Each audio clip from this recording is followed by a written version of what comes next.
Hello, I'm Dr. Gloria Horsley. And I'm her daughter, Dr. Heidi Horsley. Heidi and I want to welcome you to Open to Hope Conversations, the podcast. We believe that the greatest gift you can give yourself after a loss is hope, using this moment to connect with others who have not only survived but thrived. So let's get started. Welcome to the Open to Hope show. I'm your host, Dr. Gloria Horsley, with my daughter and co-host, Dr. Heidi Horsley.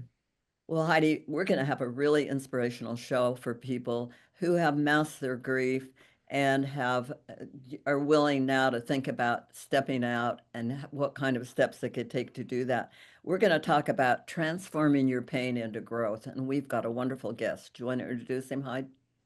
Absolutely. I love this topic because our guest has definitely transformed his pain into growth, and he is a bereaved sibling, so we have that in common.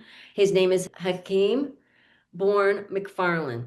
He is a motivational speaker. Hakeem is a bereaved sibling and a founder of the Choose Yourself movement.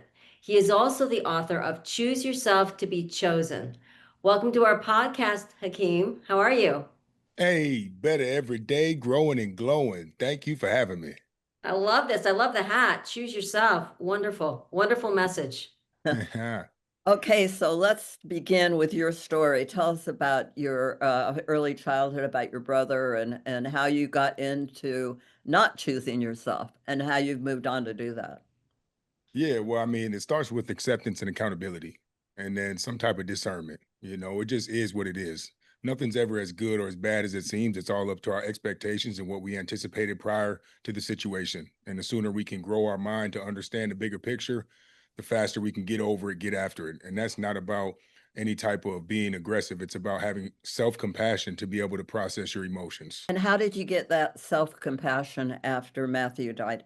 I was 10 years old. My little brother was born. He was born with short gut syndrome and he had leukemia, cancer in the bone. So he was in and out the hospital. So yeah, I really locked in with sports, relationships, girls, and my teammates and other families, extended family was really what raised me. Your chosen family. Hakeem, I think it would be hard for you too, because your little brother was sick and dying, right? Mm-hmm. So I imagine Yeah. that would be a hard thing to deal with. Yeah, but I never doubted him living. I never thought he would die. And Okay. I never was like, oh, he's gonna die. So I always took it for granted, which in sense I had resentment and regret because I didn't visit him enough because I thought he was gonna Mm. live. And so that ended up turning into anger, also anger towards the abandonment from my mom, which kudos to my mom, for doing what she knew she would. I wouldn't want her anywhere else besides next to him. I was fine. But when you're younger, you feel like, okay, where's my home life? Where's my parents? Where's the structure? Where's my dad?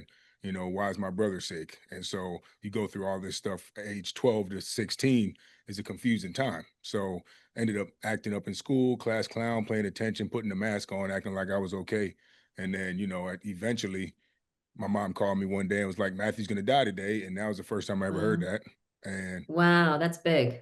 yeah. So That's a lot. as long as I had the vision to play professional, I didn't have to deal with the anger towards the doctor, my parents, myself, or God. I didn't have to deal with that because I was scoring touchdowns. I was dunking the ball. I put up a character instead of developing my character. I could run, hold the anger, and bury it, and nobody would know. Nobody would know because I was still And Hakeem, I productive have on to the tell field. you, I hear this with other siblings because like you said, you're right in the middle of trying to be a regular teen, and all of a sudden your brother dies suddenly, and you weren't expecting it, and so you kind of it sounds like you kind of put your grief on a shelf and just threw yourself into basketball, right? That day, And all sports, but that day it was basketball, summer. yeah. So going forward, I'm wondering, and I'm sure my mom is too, how do you go from, okay, I'm angry, I'm struggling, this sucks, this isn't the way my life was supposed to be, to transforming? What made the change? Nope. 12 years later, I got locked up in solitude. I was forced to be sober. Everything was gone, the mask and the numbing. And then I was like, okay, no one else is left. Everybody's gone. What you gonna do? You gotta choose yourself. And that's what I did. God came and spoke to me and told me, ain't nobody coming for your ass. I Uh, can't even help you. so God came and spoke to you. Well, it was my higher self, it was a I love realization this. that, Well, no, that's the important thing. Yeah. yeah. That's the turning point. Something came to you, God, whatever. Something bigger than yourself came, and it sounds like you were 8 days. And was this when you were 8 days in solitary confinement? Is that when that happened? Yep, the fourth day. I love this. Like the fourth day, something a power higher than yourself. Like you Mhm. said, God came into your life, and you knew that that then was your turning point. How do I get myself straightened out? What do you recommend for me? You find someone to talk to and you break free of the toxins. No sugar, no liquor, no weed, no porn, no nicotine, no caffeine, no gambling, no video games, no scrolling, none of that. Put it all down. Sit down, listen to yourself, and then get you a foundation, get your routine in place. Get you 30 minutes before your sleep, 30 minutes after your sleep. Get out your head onto some paper. Talk to a friend, family, therapist, or somebody online. Me, I started doing content. That's what helped me heal. And that was just me talking to the screen. But really, it turned into talking to millions now. But you got to talk to somebody, get out your head, and then eliminate the toxins around you. And then you start investing to yourself once you increase your value. Hmm. I like that. Increase your value. I love choose yourself. I mean, that's big. I I like when you say, okay, so you talk about one of the things you do, embrace your story, uncover the power in your pain, which you've done. You've done those two, and then transform it into a platform of growth. And it sounds like that's when you started turning it out and trying to help other people with your Mhm. message. Once you worked on yourself and got yourself good, then you moved into helping others. Is that correct? I mean, you Yeah. continue to help yourself, but you moved out and started helping everybody else also. Yeah. It started, well, I really started because I used motivational videos on YouTube to help me get up earlier because I used to sleep past noon. And when I partnered with my uncle and I started selling spirits instead of drinking spirits, I became a liquor rep and I had to wake up before 9 a.m. to get on the market and start selling. I had to figure out how to wake up 5 minutes earlier, and I couldn't stop hitting the snooze. I couldn't stop falling asleep in the middle of the day. I couldn't stop cutting my day early, and so I hit motivational videos in the morning. And then when I'd be in my bed, they'd say something that would trigger me to crack my ego to get up out of the bed. And I was like, "How does somebody's video make me want to get up?"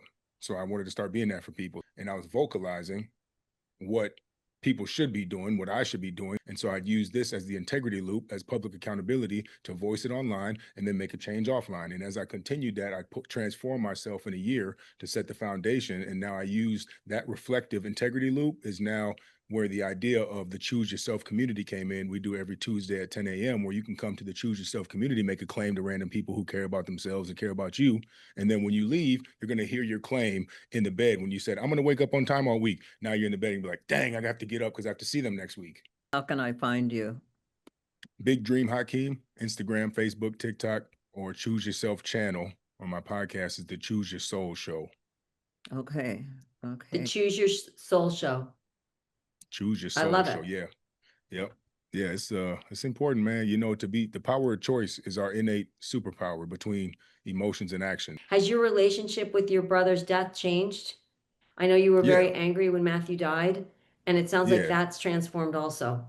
Yeah, for sure. He's visited me too in my dreams and whatnot. And now he represents my inner child as far as when I see him in my dreams and how I treat him. And so, understanding everybody's here for a purpose and you have a different type of appreciation for life and death. You got to take it upon yourself to understand and have these conversations and hear testimonials. That's another way to recover from grief.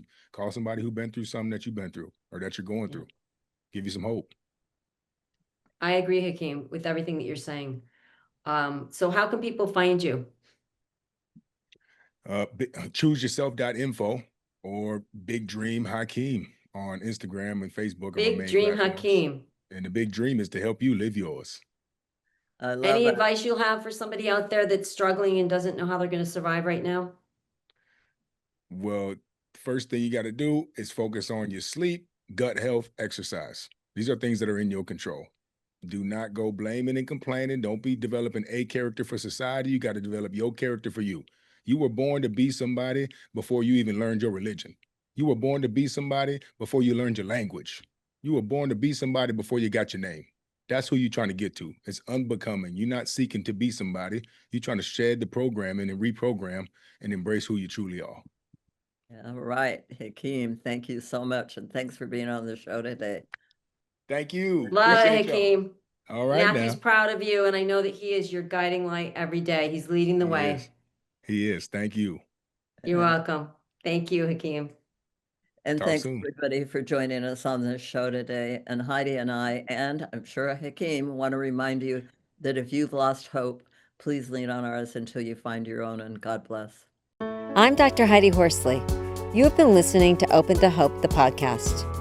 You can follow Open to Hope on Facebook, Instagram, and Twitter.